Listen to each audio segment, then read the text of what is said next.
In the week since we left Russia, Moscow, where we are now, in February, after interviewing Vladimir Putin, we've watched from the United States as the Biden administration has driven the U.S. ever closer to a nuclear conflict with Russia, the country that possesses the world's largest nuclear arsenal. It has accelerated ever since, and it's reached its apogee so far in the weeks after Trump's election. He is now the president-elect. In that time, just a few weeks ago, the Biden administration, American military personnel, launched missiles into mainland Russia and killed at least a dozen Russian soldiers. So we are, unbeknownst to most Americans, in a hot war with Russia, an undeclared war, a war you did not vote for and that most Americans don't want, but that is ongoing.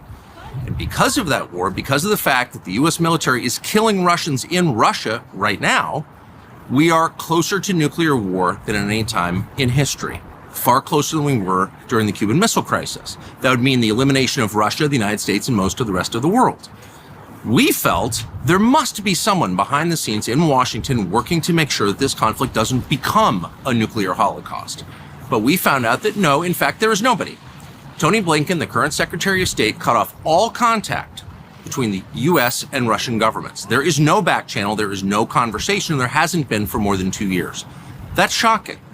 Meanwhile, most Americans have no access to any perspective other than that granted to them by NBC News and the New York Times. They don't know how close we are. They don't know the Russian perspective. We've been trying for over a year to get that perspective out to American news consumers. We've also tried for over a year to get an interview with Zelensky, the president of Ukraine. We've attacked that from a bunch of different angles. We've spoken to a lot of different people around him, had dinner with them. We've been in talks continuously, and those efforts have been thwarted by the U.S. government. The American embassy in Kiev, which our tax dollars pay for, told the Zelensky government, no, you may not do the interview. You can talk to CNN, you can't talk to us. So we've been unable to speak to him.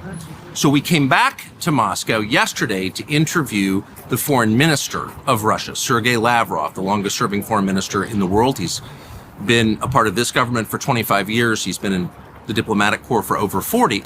And ask him, where exactly are we? Are we headed toward an unprecedented conflict between Russia and the United States? Is there any way to peel Russia back from the east, from the sphere of China, back into the west? Is that alliance permanent?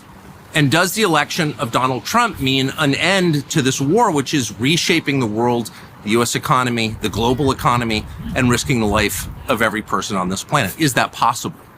We just walked out of that interview. It's absolutely fascinating.